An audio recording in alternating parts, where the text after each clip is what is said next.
মন্ত্ৰীৰ বিৰুদ্ধে অশালীন শব্দ ব্যৱহাৰ কৰা শিক্ষকক অব্যাহতি দায়িত্বৰ পৰা অব্যাহতি সাবিত্ৰী ভৰালী হাইস্কুলৰ শিক্ষক সন্তোষ ভৰালীক মন্ত্ৰী অশ্বিনী ৰায় চৰকাৰৰ বিৰুদ্ধে শিক্ষকজনে ব্যৱহাৰ কৰিছিল অশালীন শব্দ 5 জুনত শপত গ্ৰহণৰ দিনা বিদ্যালয়লৈ গৈছিল মন্ত্ৰীজন শুভাকাংক্ষী বিদ্যালয়ৰ চৌহদৰ সন্মুখত বাহনখন ৰখাই মন্ত্ৰীজনক জনাইছিল সম্বৰ্ধনা তেনে সময়তে শিক্ষকজনে অশ্লীল ভাষাৰে গালি পাৰিছিল মন্ত্ৰীজনক ৰাইজৰ অভিযোগৰ ভিত্তিতে শিক্ষকজনক অব্যাহতি মাধ্যমিক শিক্ষা সঞ্চালক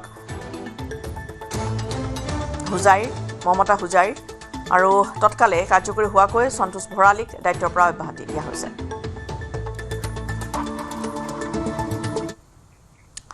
পুনেৰ মন্তৰবাৰী অঞ্চলত গুলীচালনাৰ ঘটনা মটৰচাইকেলত অহা দুজনকৈ চিনাক্ত যুৱকে ব্যস্ত কাতৰাজ মন্তৰবাৰী বাইপাছত শূন্যলৈ চলালে 4 জাকৈ গুলী ঘটনাৰ পিছতে সমগ্ৰ অঞ্চলটোতে তীব্ৰ আতংকৰ সৃষ্টি হৈছে এখন স্থানীয় ষ্টিলৰ দোকানৰ সমীপত এই ঘটনা সংঘটিত হয় দুচকীয়া বাহনেৰে অহা দুৰ্বৃত্তই হঠাতে পিস্তল উলিয়াই শূন্যলৈ গুলীচালনা কৰে আৰু সাজবাৰৰ দিশে পলাই যায় সৌভাগ্যক্ৰমে এই ঘটনাত কোনো লোক হতাহত হোৱা নাই ইতিমধ্যে আৰক্ষীয়ে ঘটনাস্থলীত উপস্থিত হৈ তদন্ত আৰম্ভ কৰিছে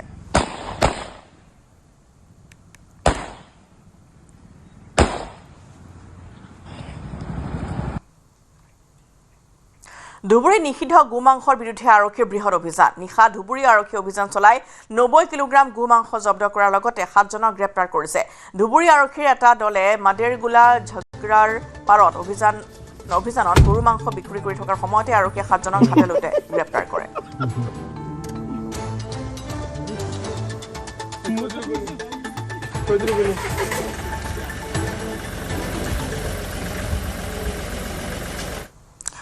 ৰঙিয়াত আৰক্ষীৰ জালত চিলনী চোৰৰ গেং কামৰূপ আৰক্ষীৰ মূৰৰ কামৰণি হৈ পৰা চিলনী চোৰৰ গেঙৰ 2 সদস্যক গ্ৰেপ্তাৰ কৰা হৈছে মনোৱাৰ হুছেইন খণ্ডিকাৰৰ ইদ্ৰিছ আলী নামৰ দুটাকৈ চোৰৰ গ্ৰেপ্তাৰ চোৰৰ গেংটোৰ লগতে আৰক্ষীয়ে গ্ৰেপ্তাৰ কৰিছে এখন গহনালয়ৰ গৰাকীক কামৰূপ জিলাৰ ভিন্ন প্ৰান্তত কেইবাগৰাকী মহিলাৰ ডিঙিৰ পৰা সোণৰ চেইন থপিয়াই আতংকৰ সৃষ্টি কৰিছিল চোৰকেইটাই থপিয়াই নিয়া চেইন কেইডাল 30,000 টকাৰ বিনিময়ত তামোলপুৰৰ গহনালয়ত বিক্ৰী কৰিছিল চোৰকেইটাই চুৰি গহনা ক্ৰয় কৰা গহনালয়ৰ গৰাকী সাকেট আলীকো গ্ৰেপ্তাৰ কৰিছে আৰক্ষীয়ে এই সাকেট আলীয়ে চেইন গলাই নতুনকৈ অলংকাৰ প্ৰস্তুত কৰি বিক্ৰী কৰি ৰাখিছিল বিভিন্ন জন গ্ৰাহকক মটৰচাইকেল লৈ অথবা ই-ৰিক্সাত সহযাত্ৰী হৈ চেইন থপিয়াই নিছিল চোৰকেইটাই অধিক তথ্যৰ বাবে গেংটোক জেৰা অব্যাহত ৰাখিছে ৰঙিয়া আৰক্ষীয়ে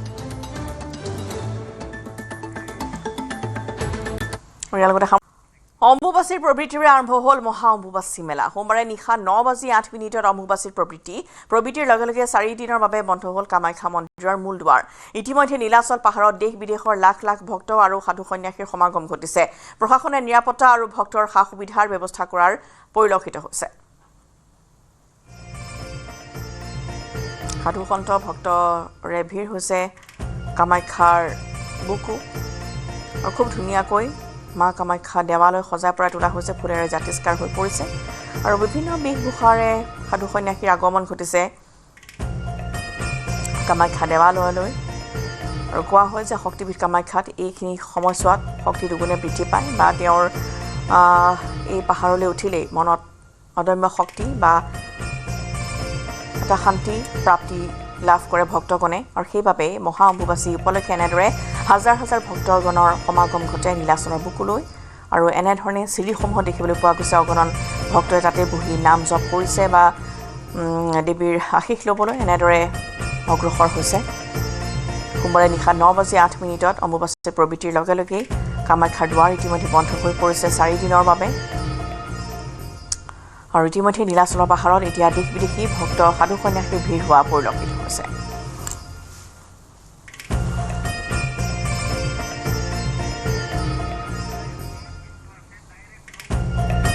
আৰু এইখিনি মুহূৰ্তত বিষ্ণু শইকীয়া আছে পোনপটীয়া সম্প্ৰচাৰত বিষ্ণুৱে দেখুৱাব এইখিনি মুহূৰ্তত কামাখ্যা ধামৰ পৰিৱেশ হয় বিষ্ণু আপোনাৰ পৰা জানিব বিচাৰিছোঁ কি পৰিৱেশ এইখিনি মুহূৰ্তত সময়ছোৱাত বিভিন্ন প্ৰান্তৰ পৰা বহু সাধু সন্ত আহি উপস্থিত হয় আৰু বহুতে চিনি পায় কিন্তু বহুকেইজন এনেধৰণৰ সাধু সন্ত আছে যিসকলক বহুতে চিনি নাপায় বা তেওঁলোকে প্ৰচাৰ বিমুখ তেওঁলোকে ৰাইজৰ মাজলৈ ওলাব নিবিচাৰে কিন্তু তেওঁলোকৰ যিসকল ভক্ত আছে সেই ভক্তসকলে তেওঁলোকক বিচাৰি আহি তেওঁলোকৰ দৰবাৰত বহেহি বা আশীষ লয় মই এই মুহূৰ্তত উপস্থিত আছোঁ সন্ত মহাৰাজজীৰ ওচৰত উপস্থিত আছোঁ ওৰফে ডলাৰ বাবা তেখেতৰ সৈতে কথা পাতিম তেখেতক আচলতে বহু কম লোকে জানে আৰু তেখেত অলপ ব্যতিক্ৰমী বাবা যে মই তাৰ আগতে কৈ লওঁ যে বহু বাবা বা সাধু সন্যাসীয়ে দান গ্ৰহণ কৰে এখেতে ওলোটাই কিন্তু দান প্ৰদান কৰে ভক্তই যদি সেৱা কৰে তেওঁ প্ৰত্যেকজন ভক্তক $1কৈ তেওঁ যেতিয়া মন যায় তেওঁ মন গ'লে $1কৈ प्रदान करे अर्थात संपूर्ण उलूटा। आपको स्वागतम कामाख्या भूमि में न्यूज़ 18 की तरफ से। कामाख्या काम संपन्ना कामनाम देवतम कामेश्वरी नमस्तुते। न्यूज़ 18 के सभी दर्शकों को माता कामाख्या के श्रद्धालुओं को माता कामाख्या की तरफ से शुभम भवतु आशीर्वादम मंगलम भवतु। पहले मैं ये पूछना चाहता हूँ कि आपको क्यों आपको दलार बाबा बोला जाता है? इसकी मेरे अनुयायी पूरे विश्व में है। जब वो मेरे पास प्रणाम करने के लिए आते थे तो उनको मालूम था कि मैं किसी से दान नहीं लेता। तो सोचते हैं कि गुरुजी के पास तो खर्चे होंगे, गुरुजी जाएंगे, अब दिल्ली से कामाख्या आने में खर्च तो होगा, तो क्या करते हैं दान हम जहाँ बैठे आसन के नीचे रख के चले जाते हैं, क्योंकि उनको मालूम चलेगा कि कोई कुछ दान दे के गया है तो मैं नाराज हो जाऊंगा। तो ऐसा कई बार लोग रख के चले जाते थे। अब मुझे ये लगता था कि मैं इसका करूँ क्या। तो एक बार मैं बैंक में जमा करने गया तो बैंक ने पूछा इतना $, आपके पास आया कहाँ से? मैं बोला दान दे के चला गया। तो फिर बोला गुरुजी इतना ही आप जमा कर सकते हो, उसके लिए ये प्रोसेस है। तो फिर मैंने क्या किया, मेरे पास वो $, आते थे और मेरे पास जो लोग दर्शन करने आते थे तो मेरे पास बहुत सारा $, इकट्ठा हो गया। तो मैंने वो $, बांटना शुरू कर दिया। ये कितने साल से आप बांट रहे हैं? करीब करीब 12 साल हो गए। 12 साल से आप भक्तों को दान दे रहा है? हाँ। तो अभी भी आपका ये खत्म नहीं हो रहा है?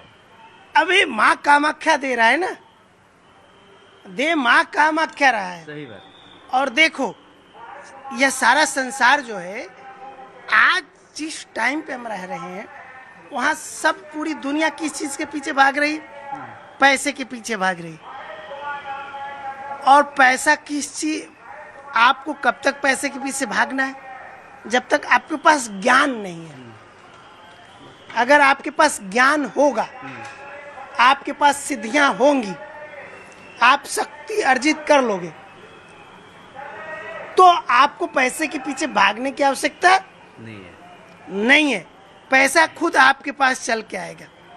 इसका उदाहरण है, मैं इतने सालों से आता हूँ, इसी जगह रहता हूँ, किसी से नहीं मिलता, किसी न्यूज चैनल को बाइट देने नहीं जाता मंदिर में, फिर भी माँ कामाख्या की इच्छा हुई आप स्वतः चल के आ गए। नहीं, इस बार हम लोग आपको ढूंढ लिया। तो किसकी इच्छा से ढूंढा? माँ कामाख्या की प्रेरणा थी। सोर्स क्या जनरेट करती है? जैसे मेरी बहन अभी एक दूसरे चैनल वाली मेरी सिस्टर लिसा ने पूछा ना कि दूसरे बाबा जी लोग पैसा लेते हैं, आप देते हो, तो आप जब मेरे पास आए हो तो आप मुझसे प्राप्त करने के लिए आए हो। मैं आपके दुखों को हर लूंगा, मैं आपकी अज्ञानता को हर लूंगा, आपके अविवेक अनएजुकेशंस को हर लूंगा और आपको समृद्धि। तो जब आपको $, दिया तो $, के देने का एक मतलब था कि आप कभी भी पैसे के पीछे मत भागो, वो आपके पीछे आ रहा है, वो आपके पीछे खुद चल के आ रहा है, वो आपके पीछे खुद ब खुद आ जाएगा। और अगर आपको फील करना है कि आएगा कि नहीं आएगा, तो आप अपनी दोनों मुट्ठियां बंद करना, लाइव एग्जामिन करके, और आप सोचना जब मैं 5 साल का बच्चा था तब मैं कितना पावरफुल था और आज मैं कितना पावरफुल हूँ। सिर्फ दोनों मुट्ठियां बंद करके 5 साल में देखो। तो जब 5 साल के थे तो आप पैसे के पीछे भाग रहे थे, तो जब उस समय नहीं भाग रहे थे तो आज भागने की आवश्यकता है। आज तो तुम्हारे पास दुनिया की सबसे बड़ी ताकत तुम्हारे हाथों में। You are so powerful. वो खुद चली आएगी, लेकिन स्ट्रगल करना पड़ेगा। বিষ্ণুক ধন্যবাদ জনাইছোঁ আমি এইখিনি মুহূৰ্তত। আৰু এনেদৰে উত্তপ্ত হৈ পৰিছে অম্বুবাচী উপলক্ষে মা কামাখ্যাৰ বুকু আৰু অগণন ভক্তৰ সমাগম ঘটিছে নীলাচলৰ